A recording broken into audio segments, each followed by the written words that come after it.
And even before February futures rolled off the board, we saw April futures, which is far out, prices. We saw those actionally dip below the cash market into every paper market dip below 1800. First things first, as usual, we normally start with a review of gold and silver and what's happening, but let's start off by talking about what's happening so far this year, what you see happening in the first quarter of 2022.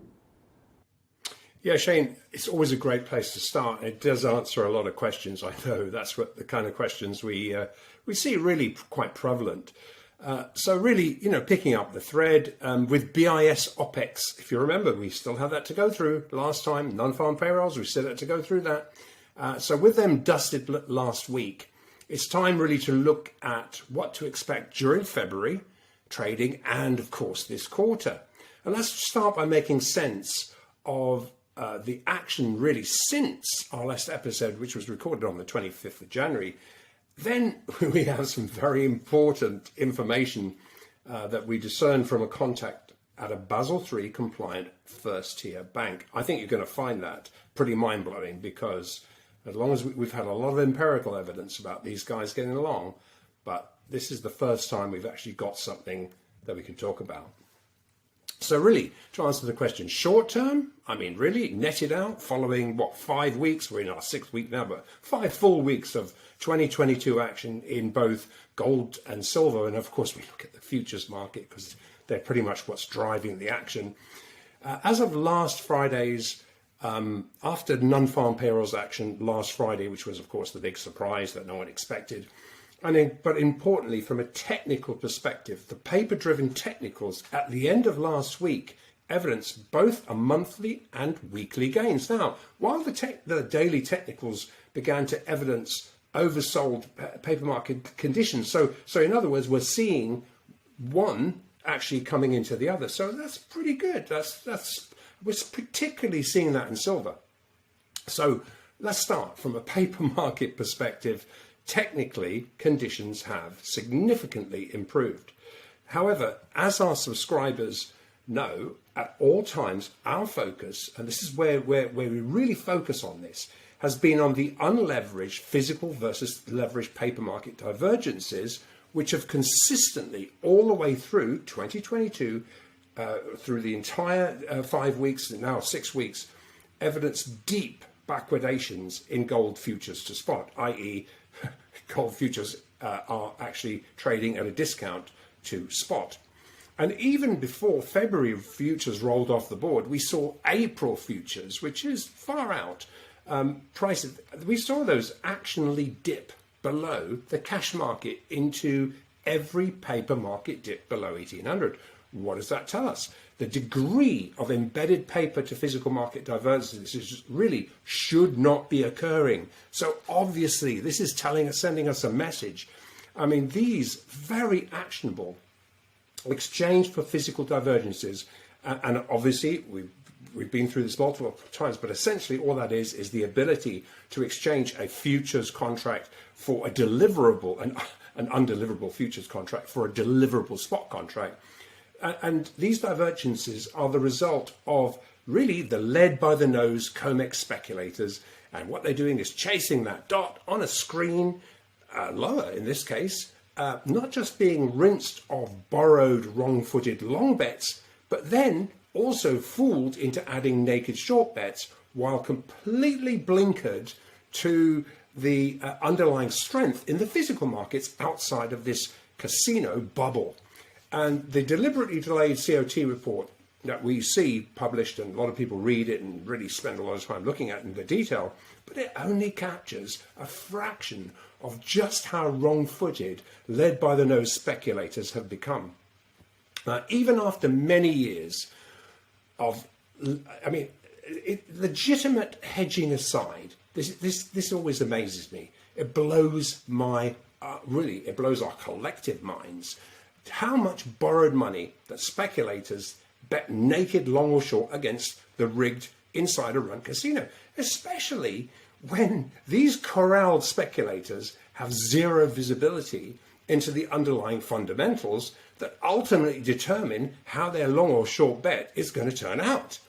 And while long or short COMEX positions are reportable, what is deliberately missing in the much larger unreported over-the-counter Loco London legs of these positions that are reported is this divergence. Now, given the over-the-counter positions are increasingly Basel III compliant, our attention is drawn to the directly related exchange-traded funds. Andrew, of course, and last episode you took a deep dive into the EFTs and what you called the flywheels, and it drew a lot of attention. Can you just take a moment here and kind of go a little bit deeper into this EFT topic? Yeah, Shane, this should be our focus as really Basel III NSFRs, that's the net stable funding ratios, how those impact the deliverable spot markets. Now, it is the exchange-traded funds that are the problem. And it's important that we understand this because we've got to get this information out to everybody else.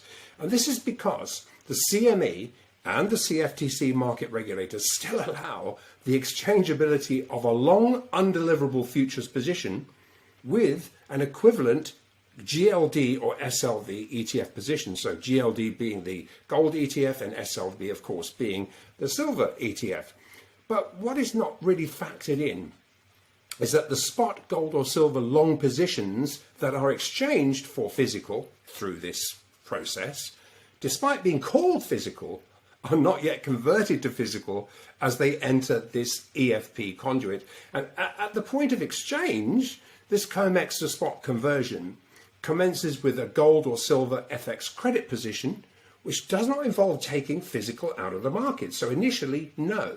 So therefore, inflows or outflows in or out of these directly related COMEX exchange traded funds do not discover a fair price. In fact, the opposite is true. They actually dilute the price.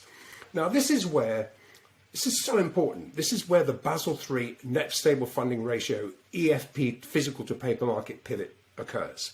This is an important pivot. It has never been historically there before. Any real bullion demand flowing into a compliant trading bank must be backed up by physical and directly affects the wholesale supply-demand pricing equation. Okay, the more you buy, the more the price goes up, obviously. However, the bulk of these exchange for physical transactions are really destined for the non-compliant exchange-traded fund flywheel.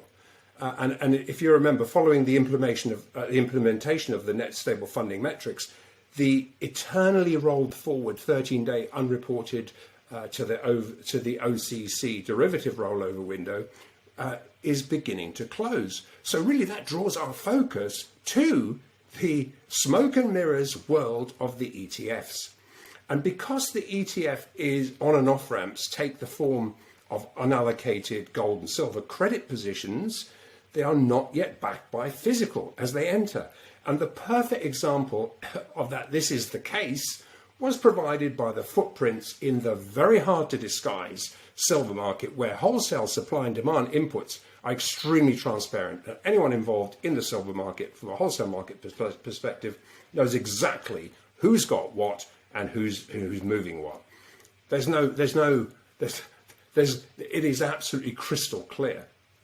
But as was admitted by BlackRock in February 2021, when instead of going to the market and backing billions of ounces of inflowing SLV orders with bullion and thereby discovering a real supply-demand price, they chose to suspend and restrict the issuance of baskets of shares, which was their words.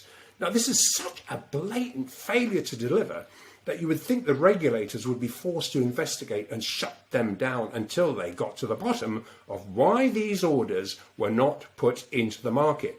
Now, if they had called a force majeure, can you imagine the scramble by just-in-time manufacturers like Samsung, Apple, and these guys to secure silver stock to maintain production capabilities?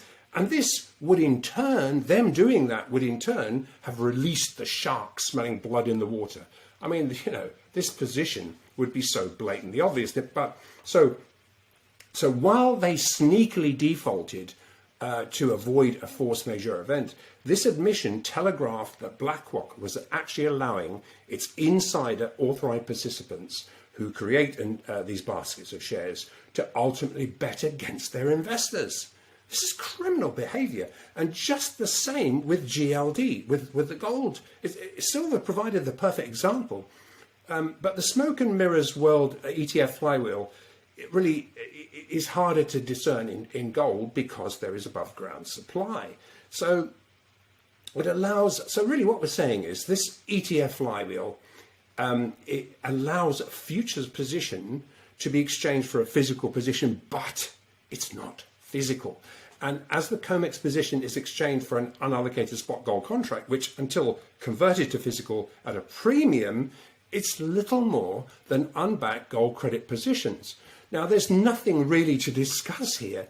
Those SLV ETF inflows were real, and we know that. But they've been batted between the books of this incestuous authorized participants little world, which exist as swapped, loaned, long silver credit positions, and they remain unfulfilled until this day. Now, the much discussed Bank of America short silver position has been managed in this way, busy capping silver at around $23 for the longest time. And people are puzzled. Well, hang on a minute. Given the extreme shortages for bullion outside the maleficent ETF flywheel, and with ongoing Omicron-related supply constraints evident in Europe and Switzerland, this SLV gig is going to blow to the upside, driven by physical demand and tight supply outside of this ETF. Now, this is where it gets really interesting.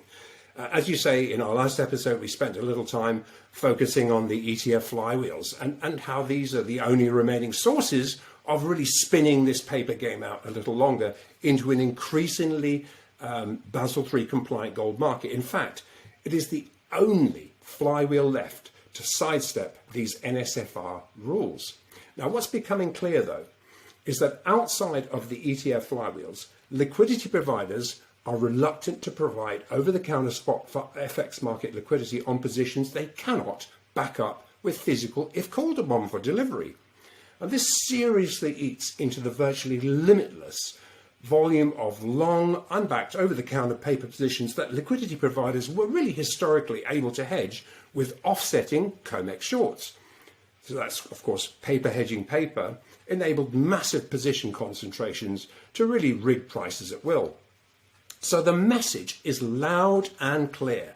Unless you are a professional trader or you legitimately employ the futures market as a hedging tool by investing in COMEX futures or GLD or SLV ETFs, what you're doing is really investing in these ETFs. You're empowering this flywheel to suppress the price.